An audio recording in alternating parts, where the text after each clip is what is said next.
Hi everyone, Radhe Radhe. In this video, we're going to be starting chapter 2. Yay! Chapter 1, Canto 2. Canto 1 is over. Yay! So, Canto 2,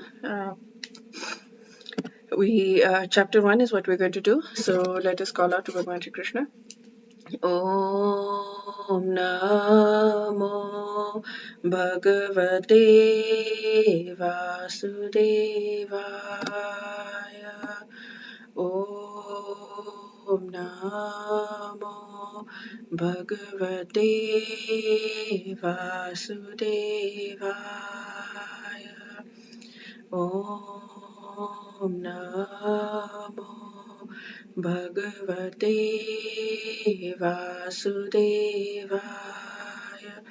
Dear Bhagavan Shri Krishna, please help us have this start chapter 2 and help us attain you through this chapter. I am starting a process that I have been resisting for 10 years. I'm starting that, and I've been resisting because I feel like it allows me. I've not been taking meds basically, but I'm starting meds now. And it's a huge step for me because for 10 years I've just not taken anything, and it feels to me that I am giving in, and I'm potentially, because meds are drugs and we're not supposed to take drugs. And I believe that they reduce our vibration, and they cover us. They create this film around us, just like any other drugs do. So it's very huge step for me, because the sensitivity that I've had, because of which I converted from atheism to where I am right now, that has happened, I think, in a large part due to the fact that I've stayed away from all of these things that cover. I mean, I've not stayed away from TV, I've not stayed away from junk food, but vegetarian food. But yeah, all of that I've not stayed away from, but still I've had enough sensitivity. So instead of now increasing that and reducing the junk food and reducing all of that, which I will do, of course, I'm now going to meds and going to drugs, which is scary for me. But I hope, Krishna Bhagwan, please help me not lose the sensitivity, because at least I have done the big job of being able to be aware of you, become aware of you. Please help me not lose it. Okay. Um, so let's do the text. I'm speaking a little more softly today because it's very early morning and I don't want to wake everyone. Okay. Canto 2, Chapter 1, Srimad Bhagavatam, the first step in God realization. Invocation. O my Lord, the all-pervading personality of Godhead, I offer my respectful obeisances to you. Text 1. Sri Shukdev Goswami said, My dear king, your question is glorious because it is very beneficial to all kinds of people. The answer to this question is the prime subject matter for hearing, and it is approved by all transcendentalists. This is when Maharaj Parikshit came to Shukdev Goswami and said, What should I do in these last 7 days of my life? What is the best thing for all people to do, especially for somebody who's about to die? Text 2. Those persons who are materially engrossed, being blind to the knowledge of ultimate truth, have many subject matters for hearing in human society, O Emperor. 3. The lifetime of such envious householder is passed at night, either in sleeping or in sex indulgence, and in the daytime in either making money or maintaining family members. 4. Persons devoid of Atma Tattva do not inquire into the problems of life, being too attached to the fallible soldiers like the body, children, and wife. Although sufficiently experienced, they do not see their inevitable destruction. 5.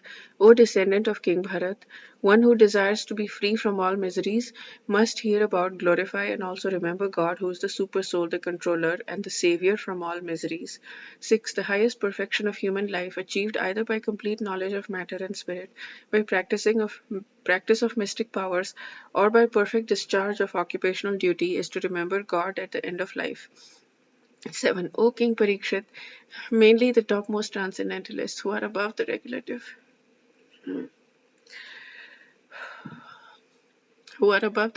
principles and restrictions, take pleasure in describing the glories of the Lord. 8. At the end of Dwapar Yuga, I studied this great supplement of Vedic literature named Srimad Bhagavatam, which is equal to all the Vedas, from my father, Srila Dvaipayana Vyasdev. 9. O saintly king, I was certainly situated perfectly in transcendence, yet I was still attracted by delineation of the pastimes of the Lord, who is described by enlightened verses. 10. That very same Srimad Bhagavatam I shall recite before you, because you are the most sincere devotee of Lord Krishna. One who gives full attention and respect to hearing Srimad Bhagavatam achieves unflinching faith in the Supreme Lord, the giver of salvation. This is what we need so badly, is to achieve unflinching faith. 11. O King, constant chanting of the holy name of the Lord after the ways of great authorities is the doubtless and fearless way of success for all, including those who are free from material desires, those who are desirous of all material enjoyment, and also those who are self-satisfied by dint of transcendental knowledge. 12. What is the value of a prolonged life which is wasted, inexperienced by years in this world? Better a moment of full consciousness, because that gives one a start in searching after his supreme interest. 13. The saintly king Khatwang, after being informed that the duration of his life would only be a moment more, at once freed himself from all material activities and took shelter of supreme safety, God. Text 14. Maharaj Parikshit, now your duration of life is limited to 7 more days, so that during this time you can perform all these rituals which are needed for the best purpose in your next life. 15. At the last stage of one's life, one should be bold enough not to be afraid of death. But one must cut off all attachment to the material body and everything pertaining to it and all desires thereof. Okay. Don't be bold enough. Don't be afraid of death. Cut off all attachment to this body and everything pertaining to it and all desires. Very easy to do, huh? 16. One should leave home and practice self-control. In a sacred space, he should bathe regularly and sit in a lonely place duly sanctified. 17. After sitting in the above manner, make the mind remember the 3 transcendental letters Om, and by regulating the breathing process, control the mind so as to not forget the transcendental seed. 18. As gradually as the mind becomes progressively spiritualized, withdraw it from sense activities, and by intelligence the senses will be controlled. The mind, too, absorbed in material activities, can be engaged in the service of God and become fixed in full transcendental consciousness. This doesn't sound like something that us poor souls in Kali can do. 19. Thereafter you should meditate upon the limbs of Vishnu one after another without being deviated from the conception of the complete body. Thus the mind becomes free from all sense objects. There should be no other thing to be thought upon.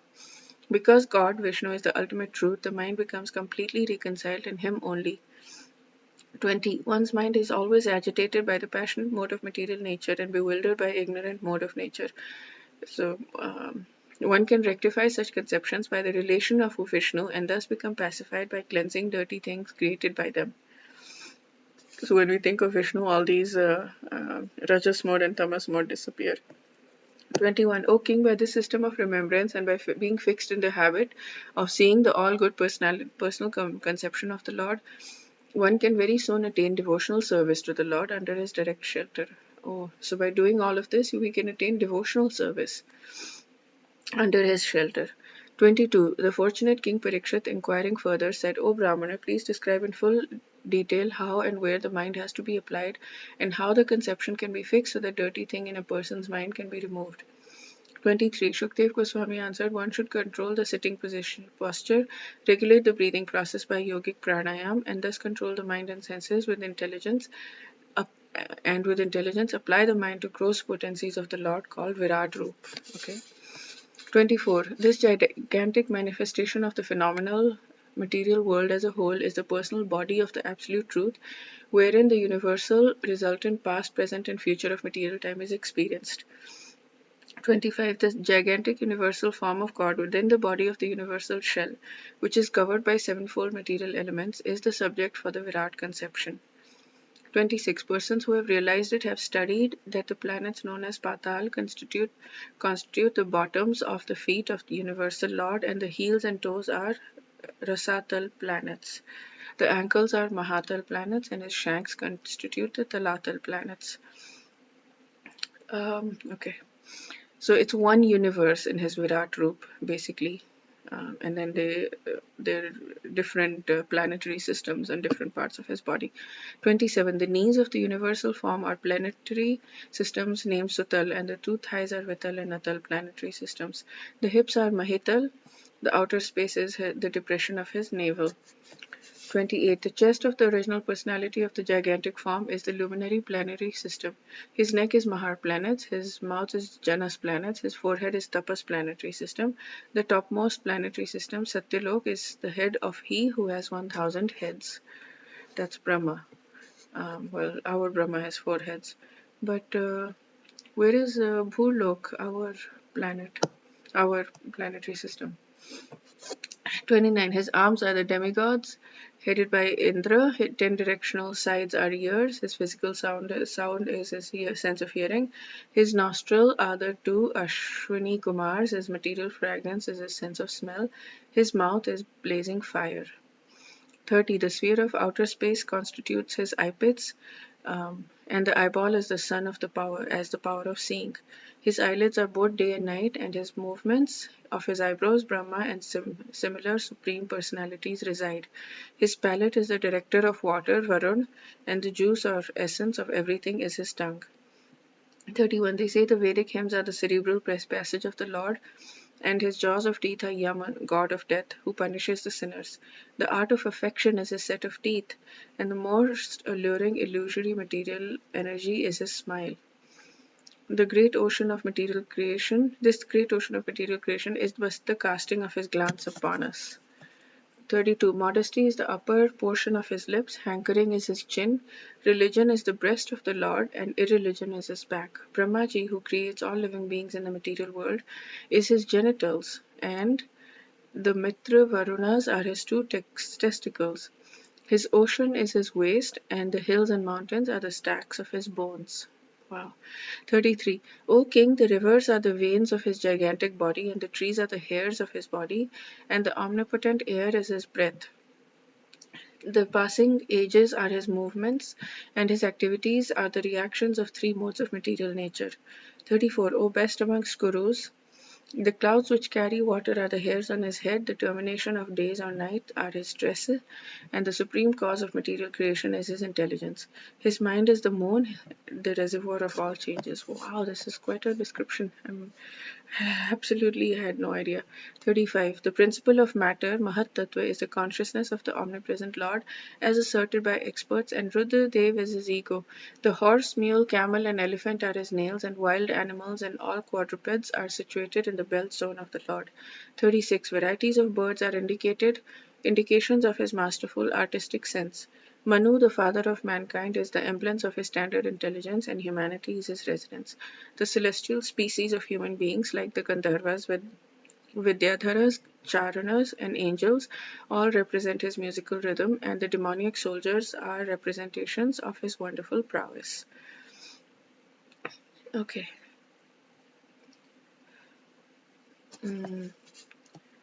Humanity is his residence, and yeah. 37. Virat Purusha's face is the Brahmanas, and his arms are Kshatriyas, his thighs are Vaishyas, his Shudras are under the protection of his feet. All the worshipable demigods are also overtaken by him, and it is the duty of everyone to perform sacrifices with feasible goods to appease the Lord. 38. So this demigod worship, basically, as far as I know, Bhagavad Gita also, chapter 2 and 3 talk about that, is that we shouldn't be worshipping the demigods anymore. But, I mean, ideally, the yagyas were sent and the demigods were sent so that humans and demigods can have this exchange where humans do yagyas for the demigods and demigods give us whatever we need. It's like going to a shopkeeper, right? We do yagyas and we get what we need. Oh, but just one moment, the alarm is going off. Yeah, but we don't need to do that. All we need to do is do prayers, do the Mahamantra Yagya for Bhagwan Shri Krishna, do the chanting of Hare Krishna, Krishna Krishna, Hare Hare, Hare Ram, Ram Ram, Hare Hare.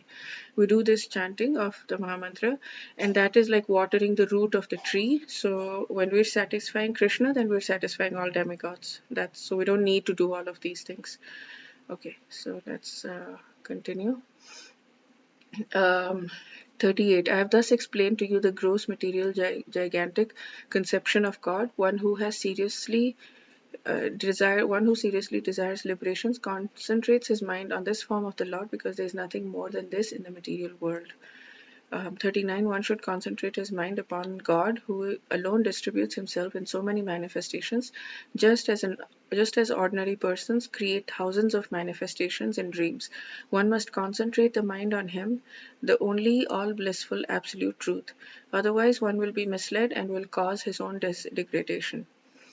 So, okay, so we've learned a lot. I'm confused about where bhakti comes in because he's talking about meditation on all of these, Virat Roop and Vishnu. So, I'm sure this whole rest of Srimad Bhagavatam is going to be talking about bhakti. So, I'm excited to get to know more of that. Okay, I have to run. So, I'm traveling today. That's why I'm there so early morning.